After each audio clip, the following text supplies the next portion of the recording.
नमस्कार दोस्तों, आप सभी का स्वागत है आपके अपने YouTube channel study with Chandra में। दोस्तों, आज हम लोग डीएलएड थर्ड सेमेस्टर के अंतर्गत वर्ण परिचय पढ़ेंगे और वर्ण परिचय में सबसे पहले ध्वनि, वर्ण, शब्द, वाक्य और भाषा पढ़ेंगे। उसके बाद हम लोग माहेश्वर सूत्र पढ़ेंगे, क्योंकि माहेश्वर सूत्रों से ही संस्कृत में वर्णों की रचना हुई है। तो सबसे पहले हमने माहेश्वर सूत्रों को जानना अति आवश्यक हो जाता है। तो आइए सबसे पहले शुरू करते हैं और जानते हैं ध्वनि क्या होती है। ध्वनि मौखिक भाषा की सबसे छोटी इकाई ध्वनि होती है। मौखिक भाषा की सबसे छोटी इकाई ध्वनि होती है। मौखिक भाषा क्या होती है? जो हम बोलते हैं वो मौखिक भाषा होती है और यही सबसे छोटी इकाई होती है। दूसरा है वर्ण। वर्ण क्या होते हैं?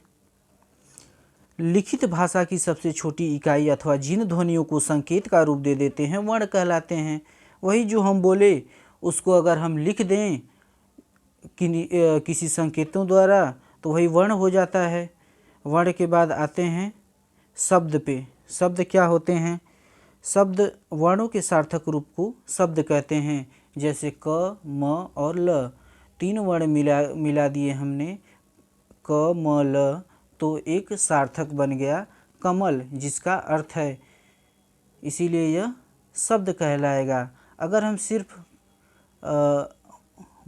म और क मिला दें, मक, तो मक का कुछ अर्थ नहीं निकलेगा, तो वो शब्द नहीं, निरर्थक शब्द कहलाएगा। ठीक है दोस्तों, आगे देखते हैं वाक्य क्या होते हैं। सार्थक शब्दों के समूह को वाक्य कहते हैं। अगर कई सार्थक शब्द मिला दिए जाएं तो एक वाक्य बन जाता है। जैसे अमित घर जाता है, जैसे इससे पता चल रहा है, स्पष्ट हो रहा है कि अमित कुछ कार्य कर रहा है या कोई भी कुछ कार्य कर रहा है। तो इस प्रकार वाक्य क्या हो गया? सार्थक शब्दों के समूह को वाक्य कहते हैं। यदि हम सिर्फ कह दें अमित घर, तो इसका कोई मतलब नहीं है। अमित घर मतलब क्या हुआ? अमित का घर भी कहते तब जाके कुछ मतलब निकलता। सिर्फ अमित घर कहेंगे तो ये निरर्थक हो जाएगा। भाषा क्या होती है? आइए भाषा जानते हैं। विचारों की अभिव्यक्ति के माध्यम को भाषा कहते हैं। विचारों की अभिव्यक्ति के माध्यम को भाषा कहते हैं। जैसे हमें किसी को कुछ कहना हो तो जिसका हम प्रयोग करते हैं, संप्रेषण में जिसका मुख्य भूमिका होती है, वही भाषा होती है। दोस्तों, आगे अब हम जानेंगे माहेश्वर सूत्रों के बारे में। माहेश्वर सूत्र क्या होते हैं? शिव सूत्र क्या है? वर्ण समाम्नाय क्या है? अक्षर समाम्नाय क्या है? पाणिनि सूत्र क्या है? आखिर माहेश्वर सूत्रों को इतने नाम से क्यों जाना जाता है, ये भी जानेंगे। तो माहेश्वर सूत्र मतलब, माहेश्वर मतलब होता है भगवान शंकर, और उन्होंने डमरू बजाकर जो सूत्र दिए उसे माहेश्वर सूत्र कहते हैं। शिव सूत्र मतलब वही हो गया माहेश्वर सूत्र। वर्ण समाम्नाय, इसमें वर्णों को एकीकृत किया गया है, इसलिए वर्ण समाम्नाय कहते हैं। इसमें अक्षर हैं, अक्षरों का समूह है, अक्षर समाम्नाय कहते हैं। पाणिनि सूत्र, पाणिनि सूत्र क्यों कहते हैं? क्योंकि आचार्य पाणिनि जो संस्कृत के प्रख्यात विद्वान हैं, आचार्य पाणिनि, उन्होंने भगवान शंकर के डमरू से निकले 14 सूत्रों को लिखा है, इसलिए इसे पाणिनि सूत्र भी कहते हैं। आइए एक श्लोक के माध्यम से इन सूत्रों को समझने की कोशिश करते हैं। इन सूत्रों के बारे में जानते हैं, कैसे ये सूत्र निकले। नित्यावसाने नटराज राजो ननादि ढक्काम नौ पंचवारम उदर्तु कामो सनकादि सिद्धान एतद विमर्शे शिव सूत्र जालम। दोस्तों, इसको आप लोग गाकर याद करिएगा, बड़ा ही अच्छा लगेगा। तो आइए इसके अर्थ को समझते हैं।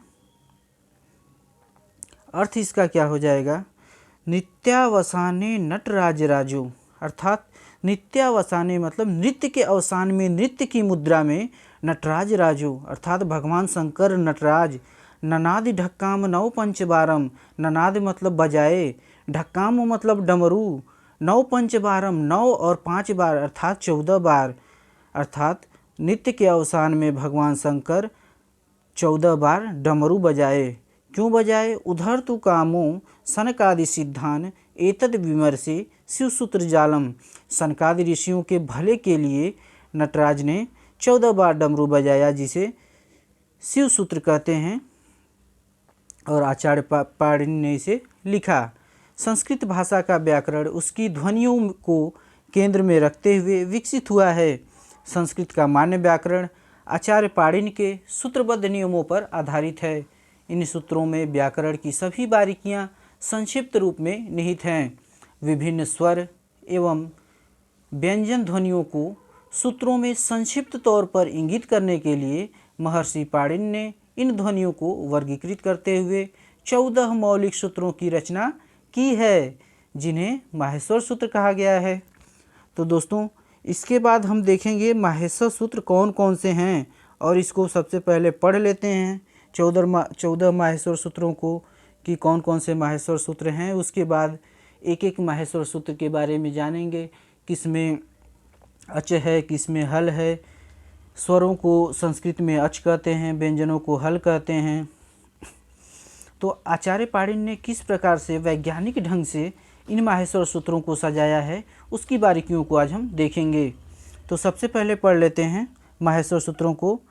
तो क्या दिया है, पहला माहेश्वर सूत्र है, 1 से 14 तक पढ़ेंगे पहले। अ इ उड़ ऋल ऋक ए ओंग ए औच हयवरट लड़ यमंगण नम झभई गड दस जब गड दस खफ छठथ चटतव कपय ससर हल।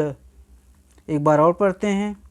अ इ उड़ ऋल ऋक ए ओंग ए औच हयवरट लड़ यमंगण नम झबई गड दस जब गड दस खफ छठथ चटतव कपय ससर हल।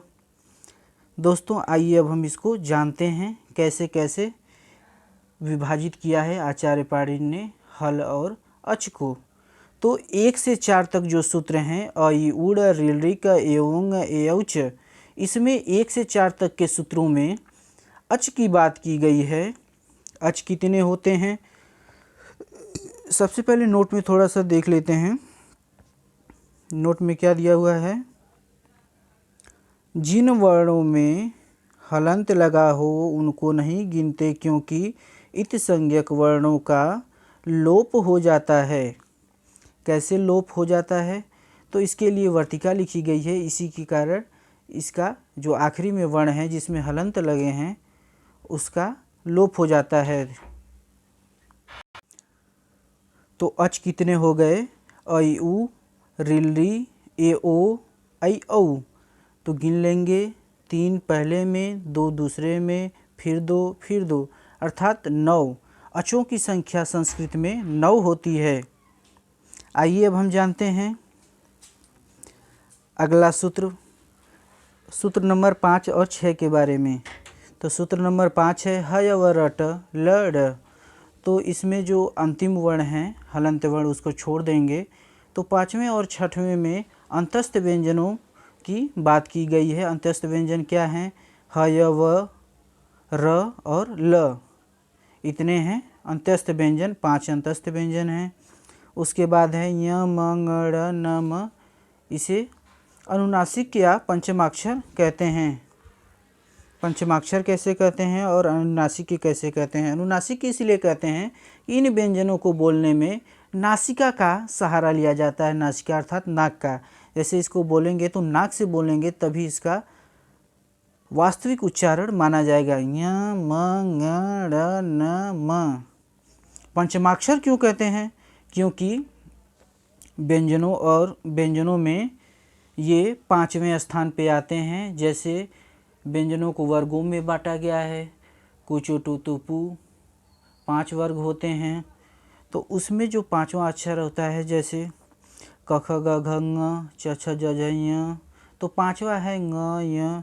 तो उसी प्रकार है य म ङ ड़ न म, ये पंचमाक्षर हो गए। अब देखते हैं सूत्र नंबर 8 और 9, झभई घ ढ दस। इसमें 8वें और 9वें सूत्र में वर्णों के चौथे अक्षर आते हैं। 10वां है जब गड दस, जब गड दस, इसमें वर्णों के तीसरे अक्षर आते हैं। सूत्र नंबर 11 पे चलते हैं। क्या है? ख फ छ ठत चट तव, ख फ छ ठत चट तव, ख फ छ ठत चट तव। थोड़ा सा बड़ा है इसलिए आप इसको बार बार बोलकर याद करेंगे। तो 11वें सूत्र में वर्णों के दूसरे अक्षर आते हैं च ट त को छोड़कर, ये पहले अक्षर आते हैं। और 11वें में दूसरे अक्षर आते हैं 3 वर्णों को छोड़कर। और 12वां देख लेते हैं क प य। सूत्र संख्या 11 से च ट त और 12 से क प वर्णों के प्रथम अक्षर आते हैं। य को इसलिए छोड़ देते हैं, जितने भी हलंत वर्ण हैं उसको नहीं गिनेंगे, क्योंकि आदि वर्ण हम हलंतम से इसकी इत संज्ञा हो जाती है। इत संज्ञक वर्ण हैं, इनको नहीं गिना जाता है। आइए 13 और 14 देख लेते हैं। 13वां में है स श स र ह ल। तो इसमें 13वें और 14वें उसमें व्यंजन गिने जाते हैं। उसमें व्यंजन क्या होते हैं? जिन व्यंजनों को बोलते समय हमारे मुंह से ऊष्मा निकलती है, अगर हम इसको बोलेंगे और हाथ सामने ले जाएंगे तो ऊष्मा का हमें अनुभव होगा, इसलिए इन्हें ऊष्म व्यंजन कहते हैं। दोस्तों, अब हमने तो पूरा देख लिया कि माहेश्वर सूत्र क्या होते हैं, लेकिन आप इसकी बारीकियों को अगर देखेंगे तो आचार्य पाणिनि ने कितनी वैज्ञानिक तरीके से इनको सजाया है कि सबसे पहले अच रखा है, फिर हल रखा है। अच में सबसे पहले स्वर है 1 से 4 तक, उसके बाद 5 से 14 तक व्यंजन है। व्यंजनों में सबसे पहले अंतस्थ रखे हैं, फिर अनुनासिक के रखे हैं, फिर चौथे अक्षर वाले रखे हैं, तीसरे अक्षर वाले, दूसरे अक्षर वाले और फिर पहले अक्षर वाले, फिर आखिरी में ऊष्म व्यंजनों को रखा है।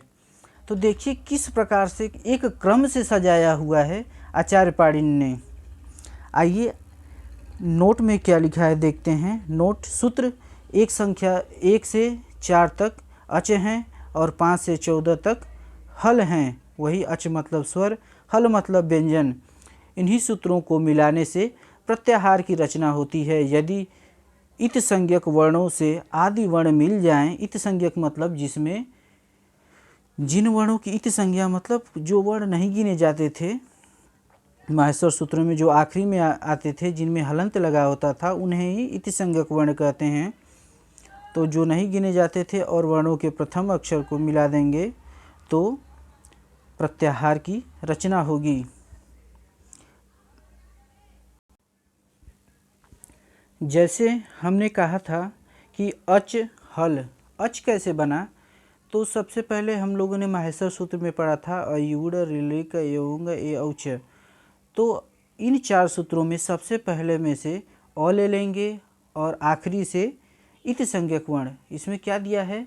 यदि इत संज्ञक वर्णों को आदि वर्ण मतलब पहले वर्ण से मिला देंगे तो एक प्रत्याहार बनेगा। तो आदि वर्ण हो गया अ और अंत्य वर्ण हो गया, अंत्य इति संज्ञक वर्ण हो गया च। अ और च को मिला देने से एक प्रत्याहार बना अच, जिसके अंतर्गत हमारे पूरे स्वर आते हैं 9 स्वर अ ई उड़ ऋ अ ई उ ऋ ए ओ ऐ औ। इस प्रकार दोस्तों आज का हमारा ये समाप्त हुआ। अगले में हम वर्णों को अलग अलग देखेंगे, कौन से वर्ण ह्रस्व हैं, दीर्घ हैं, प्लुत हैं, इत्यादि बातों को हम सीखेंगे। तो दोस्तों अगर आपको यह वीडियो अच्छा लगा हो तब इसे लाइक, सब्सक्राइब और शेयर करिएगा। दोस्तों यह सीरीज आप लोगों के लिए काफ़ी महत्वपूर्ण होने वाली है। नमः संस्कृताय। धन्यवाद।